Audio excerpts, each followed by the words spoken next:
Evangelho de João, capítulo de número 6. Eita Deus. Aleluia. Glória a Deus. O versículo a partir do 43, perdão. 6:43. Amém?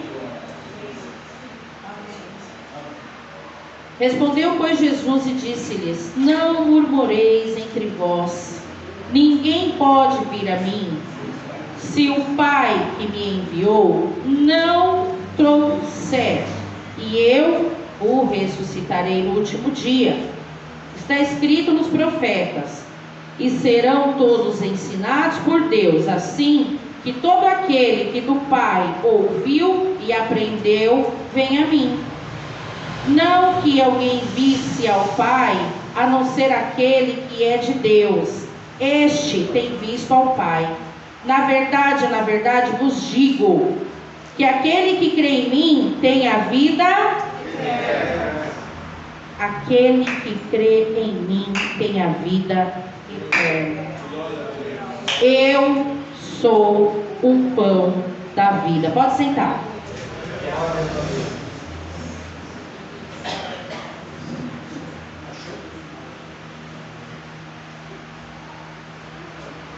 Meus irmãos, vocês provavelmente já ouviram, passar, noticiar a questão da fome no país, E independente, quando eu estiver falando sobre fome, eu não estou falando aqui sobre política, tá bom? Porque o Brasil, ele tem um quadro relacionado a pessoas passando fome há muitos, vamos falar séculos, Sempre houve fome, sempre houve aquele que padece fome desde que a gente começou a ser colonizado, tá bom? Então eu não estou falando aqui, deixa a menina glorificar Deus com as palmas, gente. Não, deixa a bichinha. Aí, eu não estou falando aqui de questão política, tá bom? Então sempre houve fome. Só que agora a gente tem ouvido falar muito mais a respeito da fome, de que o quadro, quando você vê os gráficos nos jornais, você vai vendo os níveis, de ano tal, o Brasil estava no nível tal de fome, e aí não sei o quê. Por que eu estou falando isso? Quando nós falamos de fome, nós não estamos falando de pouca comida. Nós estamos falando de nenhuma comida. Entende? Quando você diz assim, puxa, preciso fazer compra, já indica que você tem para comprar alguma coisa. Mas quando eu estou falando de quadro de fome no nosso país, eu estou falando de pessoas que não têm condição de falar isso. Eu vou no mercado porque está faltando coisa em casa e eu preciso repor. Não tem como entrar no mercado. Essas pessoas não têm nem como comprar um miojo. Entendeu? Feliz então daquele que pode falar: queria tanto comprar um macarrão, um molho para o macarrão, a carne para uma bolonhesa. Dia 11 tem. Aleluia. Mas a pessoa vai falar assim: não, hoje vai ser só o macarrão, vai ser alho e óleo. Glória a Deus.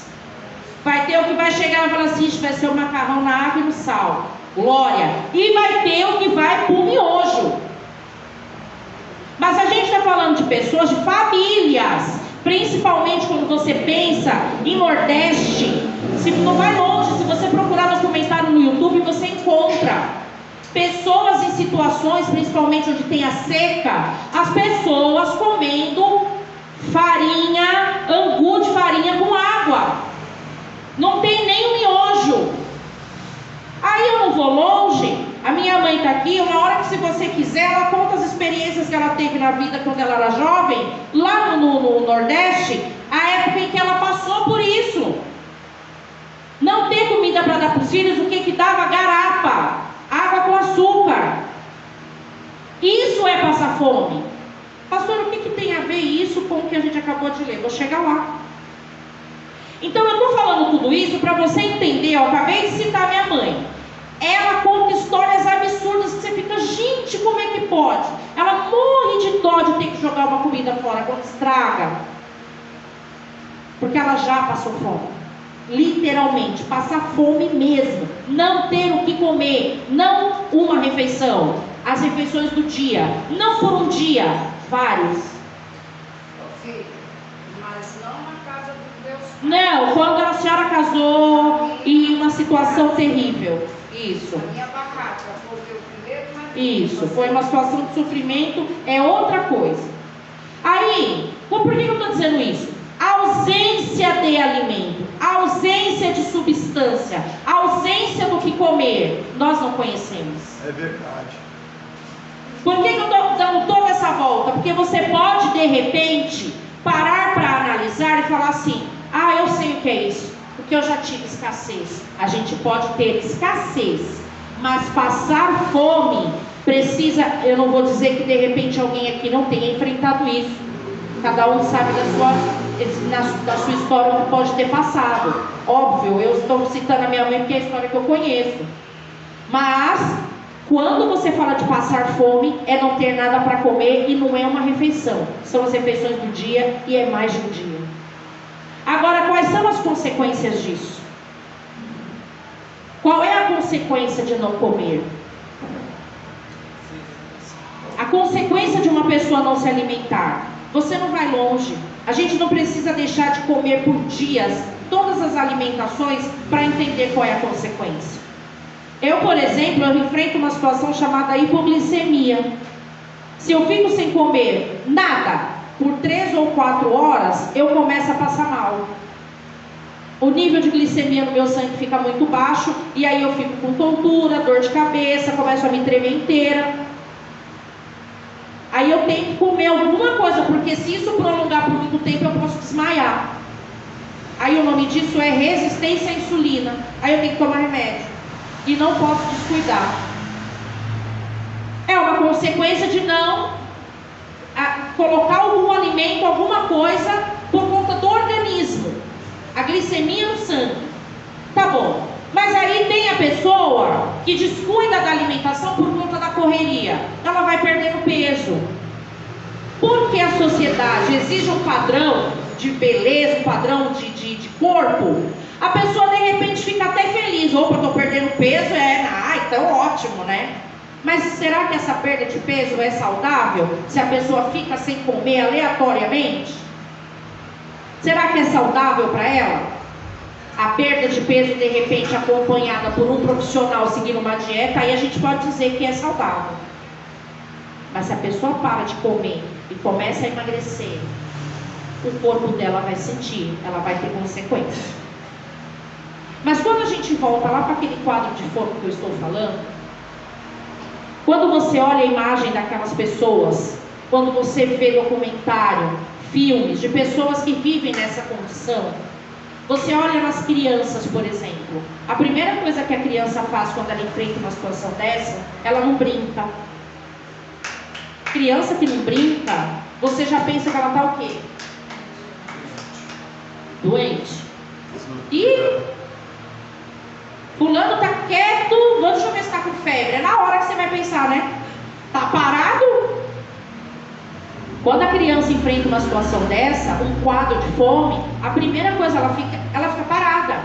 Por quê, gente? Porque é o alimento que dá potência para o corpo.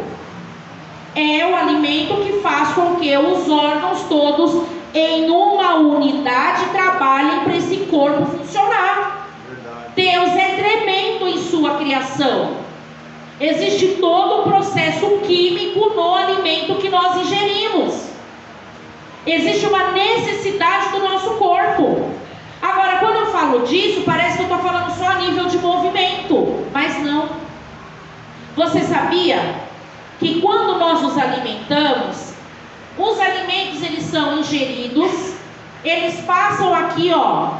Primeiro a gente faz o bolo alimentar na boca, né? A digestão começa na boca. Quando você engole, o nosso esôfago ele vai levando o alimento lá para o nosso estômago. Chama movimento peristáltico. Vai fazendo assim, ó. Aí leva. Quando chega no estômago, tem o suco gástrico lá dentro, né? Aí aquilo vai transformando a comida que a gente comeu numa pasta. Aquela pasta vai para o nosso intestino delgado, que é aquele mais comprido. Lá no intestino delgado, o que acontece? Todo o processo químico. Se você comer uma laranja, é lá que o suco da laranja, o bagaço da laranja, vai ter todos os nutrientes, a vitamina C, vai ser absorvido e vai ser levado para onde? Para o seu sangue. O que tiver de oxigênio, o que tiver de nutriente, vitamina, potássio, sódio, gordura, tudo vai ser absorvido no sangue. Mas você viu que eu te falei de oxigênio? Não só o oxigênio que você respira, mas do nutriente que a gente se alimenta, vai para o nosso cérebro esse oxigênio. Oxe, o oxigênio não vai só para o meu pulmão? Não. E aqui Jesus ele disse assim, ó, no 48, eu sou o pão da vida. Você nunca parou para pensar por que Jesus foi se assemelhar a um alimento? Meu Deus. Nunca passou pela sua cabeça? Eu sou o rei, eu sou o herói, eu sou o corajoso que morreu para te salvar, eu sou aquele que não te julga, eu sou o que abre os braços para você, vem do jeito que você está. Ele podia ter falado, eu sou quantas coisas. Ele pega um alimento e fala que ele é um alimento. Você já parou para pensar nisso?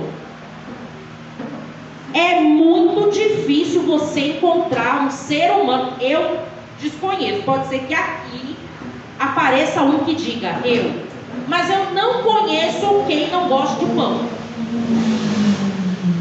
Você gosta de pão, João? O francês, quentinho, quando tu abre ele aqui, ó, chapuleta lá dentro, achou uma manteiga ali, ó. Aff. Se for aviação, É de Deus. presidente, ó. Eita, que eu tô ficando snob, presidente ainda. Saído do forno, hein? Kaique. Hora que fecha ele aqui, ó. Eita, quando morde, creque. Vigia, pastor. Se for um brioche. Amada, se põe aqui, não escuta. Tem que ser assim ele, ó, amada. Ele é assim, ó. Minha mãe chamando minha atenção na hora que eu tô ministrando. Olha. Senhora, esse microfone, deixa eu te falar, ele é 90 graus. Se a gente fizer assim, ó, o som não sai. Não, aí tá na Assim, não sai, ó. Tem que ser assim, não pode. Não é, João, sonoplasta? Viu? Olha lá, seu neto falou. É neto de consideração. João não é meu filho, tá, gente? Ele é meu filho de consideração que tem vocês, tá bom? Fala baixo que a Silvana ouviu. É, porque um monte de gente pensa que o João é meu filho, gente. O Gabriel é meu filho, o João é meu filho gigante de consideração, tem todos. Aí Jesus pega e fala, eu sou o pão da vida. Meu Deus. Gente, é uma coisa tão linda.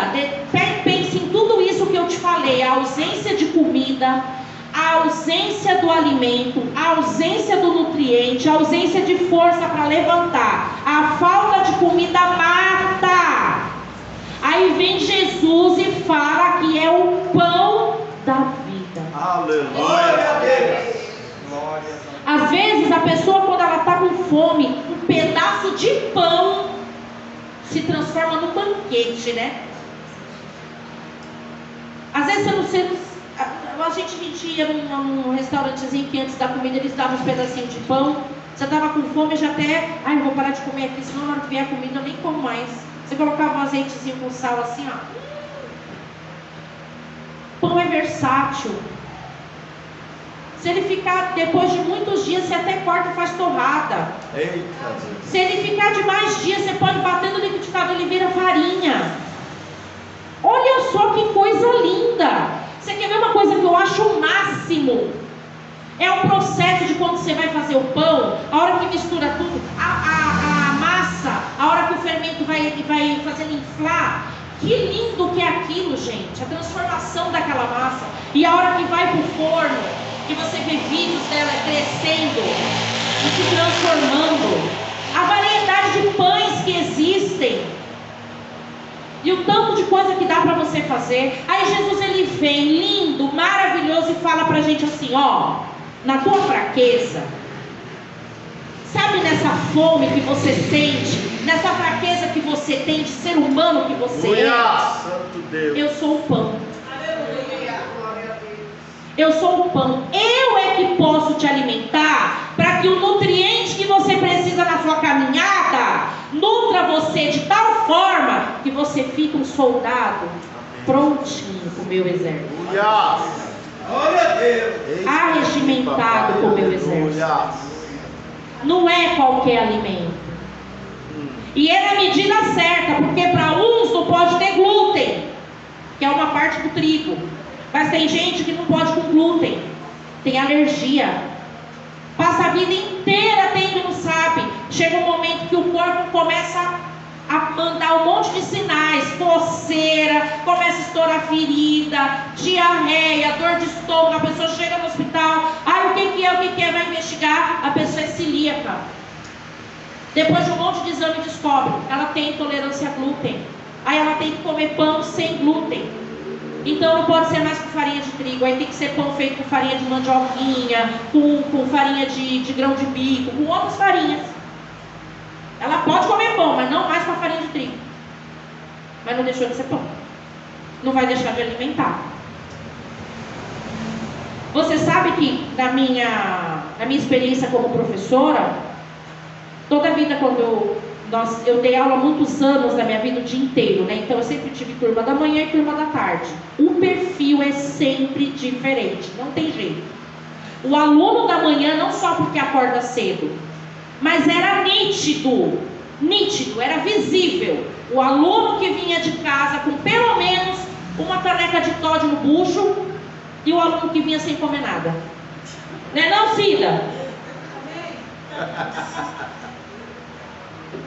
Cida, minha parceira, deu aula para o meu filho, alfabetizou meu filho, junto com a Ana Paula Chagas, que monta a mesa da ceia aqui com a gente. Duas pessoas que foram muito preciosas na vida do Gabriel. Ela sabe o que eu estou falando.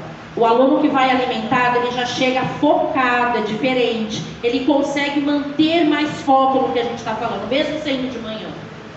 Mas a criança ou o adolescente que seja, que vai de barriga vazia, vai faltando alguma coisa. Não tem a mesma concentração, não adianta. Ele pode até tentar, não consegue. Por quê? Porque falta nutriente. Falta para esse cérebro manter esse foco.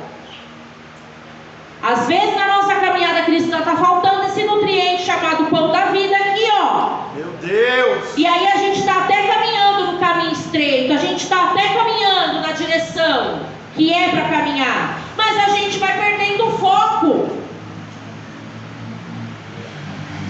Não teve uma ocasião em que Pedro falou que Jesus era o Cristo, o Filho do Deus vivo? Não teve? E Jesus falou para ele, disse bem, e foi pelo Espírito Santo que você disse isso, filho. Olha aí. Nessa hora acho que Pedro, não sei, a gente pode conjecturar, fiz uma coisa certa para Jesus, eu falei que ele é o filho, ele até falou que é pelo Espírito, eu estou crente hoje. Mas não passou muito tempo, Jesus teve que repreender ele, e ele achava que estava fazendo a coisa certa. Quando Jesus falou sobre o propósito da salvação, o propósito de morrer na cruz, e ele foi falando que não, ele não ia deixar ninguém colocar a mão no mestre. Não parecia certo isso? Você também não falaria a mesma coisa? Como assim, Jesus, vão te prender, vão te colocar numa cruz, eu não vou deixar? Não parecia certo isso? Ele não estava fazendo uma coisa errada aos nossos olhos. Quantas vezes a gente pensa que está fazendo a coisa certa? Meu Deus! Uma hora ele estava lá, certinho.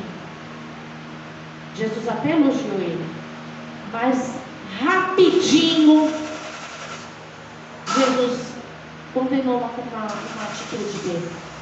Sai para lá, Satanás. Meu Deus! Aí quando eu vejo essa passagem, eu fico pensando na nossa inconstância.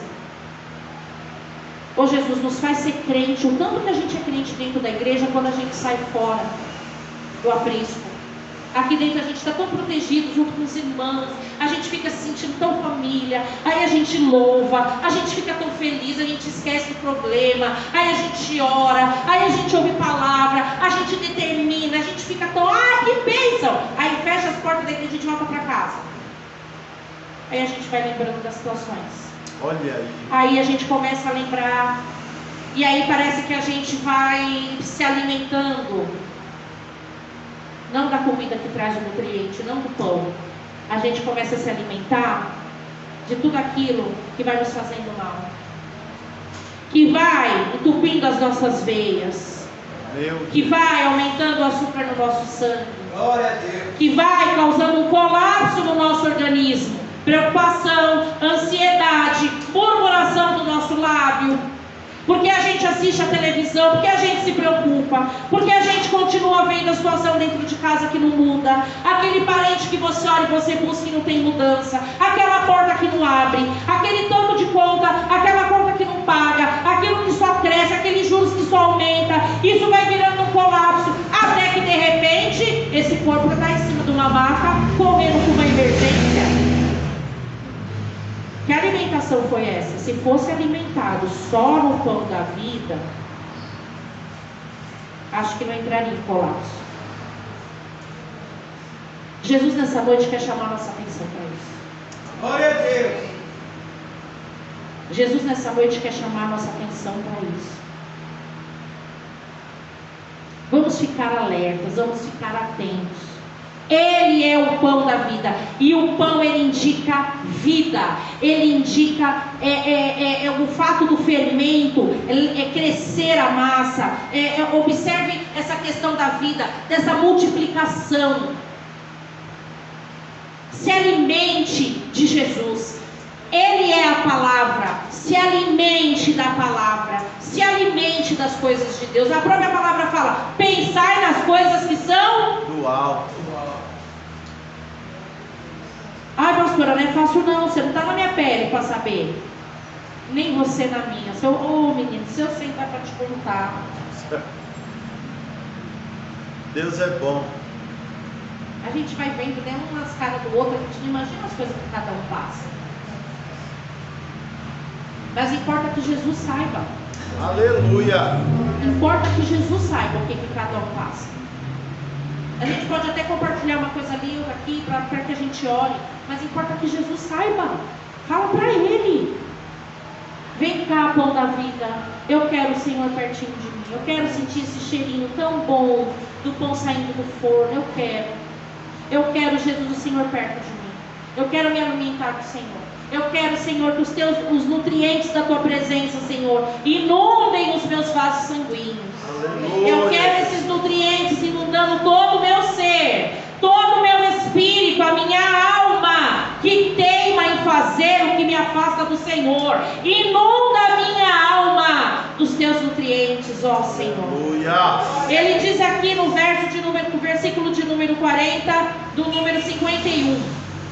O 51 diz assim, 50: este é o pão que desce do céu, para que o que dele comer não morra. Sabe por que ele disse isso? Porque ele fala do maná.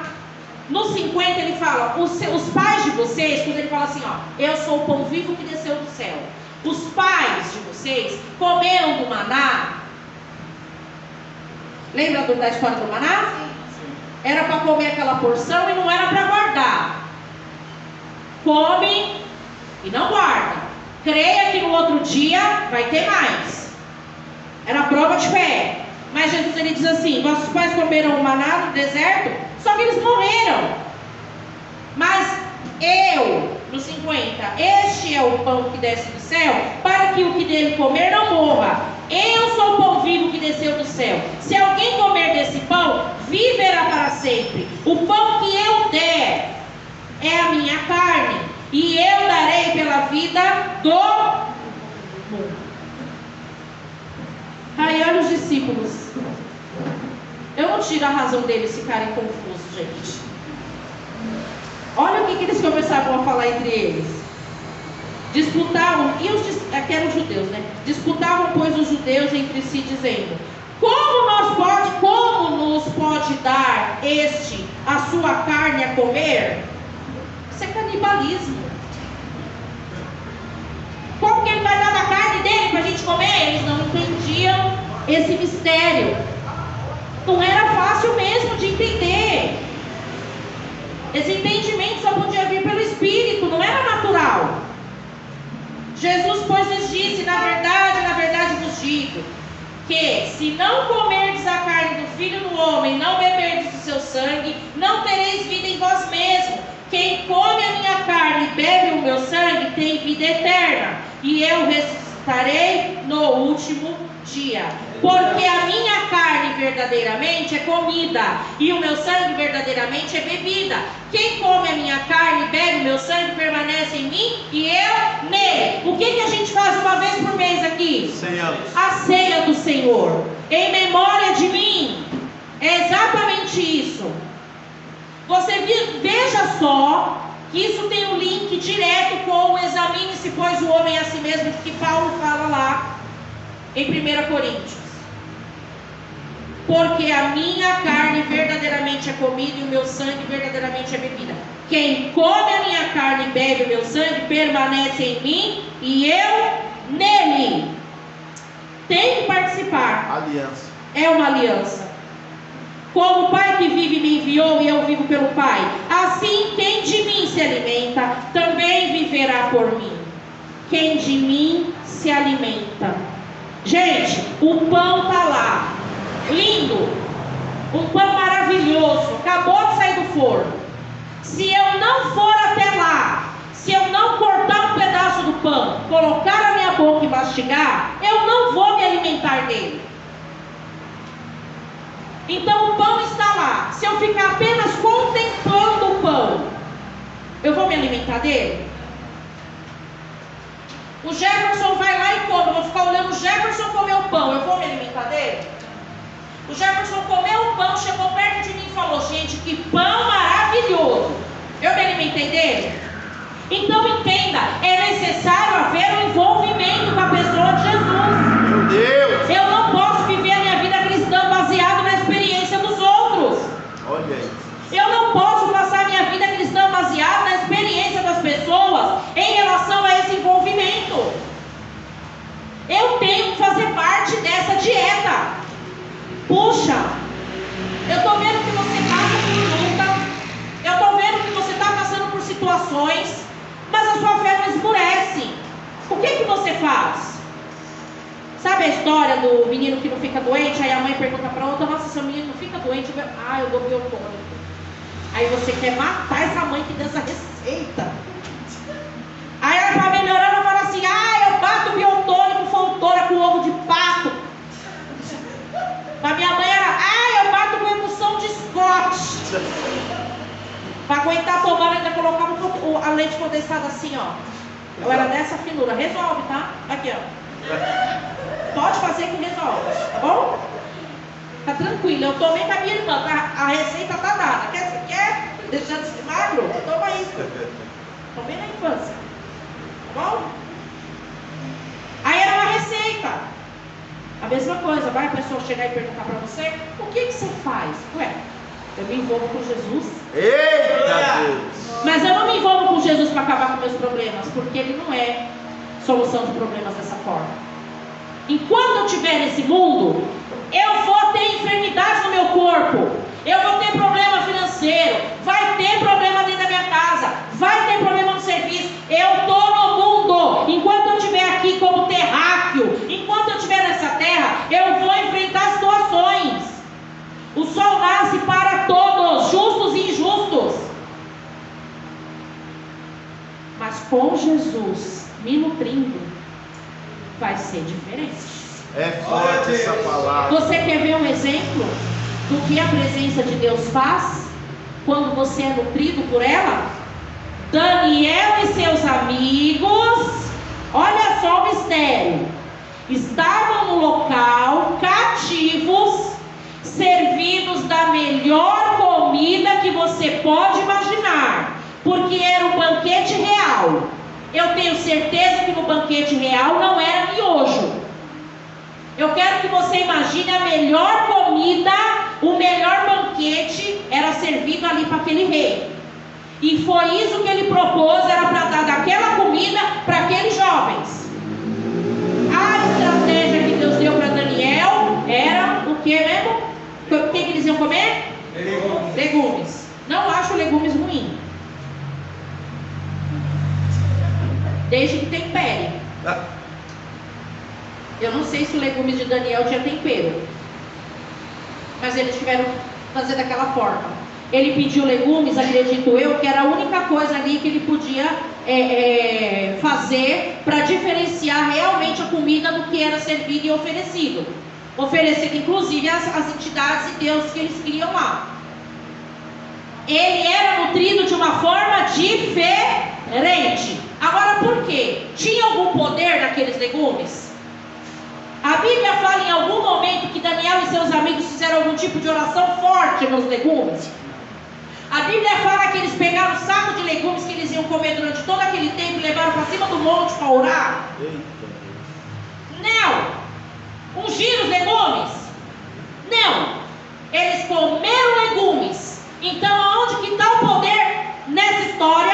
Para quando está retratado que quando o rei olhou, ele viu mais formosura, ele viu mais inteligência, ele olhou uma aparência diferente em Daniel e nos seus amigos. Onde está o poder? Deus. Na atitude e no posicionamento, na renúncia e no envolvimento. Nós não vamos, viu, eunuco? Nós não vamos nos contaminar com esse manjar.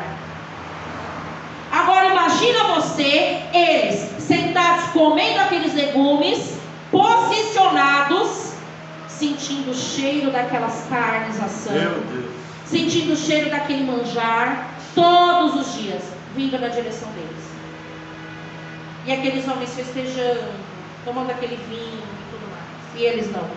Por quê? Porque estavam se posicionando. Não é porque eles eram melhores do que aqueles homens, mas eles se nutriram dentro de um posicionamento. Meu Deus. A Bíblia não fala que foi confortável para eles passar por aquilo. Não foi. Eu tenho certeza que não foi. Mas ela fala que ao final do tempo em que o rei determinou, eles eram mais formosos, eles eram mais inteligentes e sábios do que os outros. Porque houve posicionamento e renúncia. O Senhor honrou aqueles homens. Aí eu te falo, será? Vamos pensar aqui. Será que se não tivesse sido dessa forma no começo do livro de Daniel, lá nos outros capítulos, naquele episódio da fornalha, será que aqueles meninos, Sadraque, Mesaque e Abednego, teriam tido realmente, novamente, posição como eles tiveram? Se Deus quiser nos livrar, ó rei, gente, eu acho isso o máximo. Os caras estavam para virar churrasco. O rei fala, ó, vou dar mais uma chance. Se Deus quiser nos livrar, Ele vai livrar a gente da fornalha, fica tranquilo. Ousados! Agora fala para mim, onde que foi forjado um caráter desse? Naquele posicionamento lá atrás. E a Bíblia diz que eles não tiveram nenhum fio queimado, eles nem cheiraram a churrasco. Aí vai Daniel, já no auge lá dos seus 80 anos, e não tinha cheiro de carne. Olha. Eu imagino ele fazendo assim, ó, embaixo do queixo dos leões, que nem faz em gato. Passando a mão aqui em gato, olha de barriga pra cima. Daniel, filho do Deus vivo. Vive, ó rei. O Senhor mandou o anjo, né? Ele fala. Tô aqui, ó. Se quiser me tirar, é a hora. Antes que dê meia-noite. Brincadeira. É a hora, é agora. A hora que jogou os caras lá, não precisou nem encostar no chão. Os leões já devorou no ar mesmo. Mas aquela dieta lá do começo, eu tenho certeza que aquele posicionamento forjou o caráter daqueles moços. Você tem hoje vontade de se nutrir? com esse pão da vida? De se envolver dessa forma? Porque está aqui, ó. Quem come a minha carne e bebe do meu sangue permanece em mim. Eu desejo isso, eu quero permanecer. Tem coisa boa na vida do que você abraçar e ser abraçado. Você imagina quando é Jesus? Você imagina pensar, gente, Jesus te abraçando? Ah, meu Deus. Então você permanece nele e ele em você. Aleluia. Você só faz isso com quem você tem intimidade, com quem é próximo. Olha aí. Jesus, o Filho de Deus, o Rei dos Reis, o Senhor dos Senhores, está dizendo: coma da minha carne, beba do meu sangue. Isso é intimidade. Aí você está em mim, eu estou em você. Eu sou o pão da vida, vem se nutrir em mim. Eu gostaria de pedir aos ministros, quando vier pedir para orar aqui na frente, para não ficar falando evangelista, missionário, blá, blá, blá, a gente fala ministros, aí você já vai entender. São as pessoas que pregam aqui. Eu quero pedir para que a igreja, todos, não vou falar você que quer, não, vem todo mundo, tá? A gente vai ungir as mãos de vocês.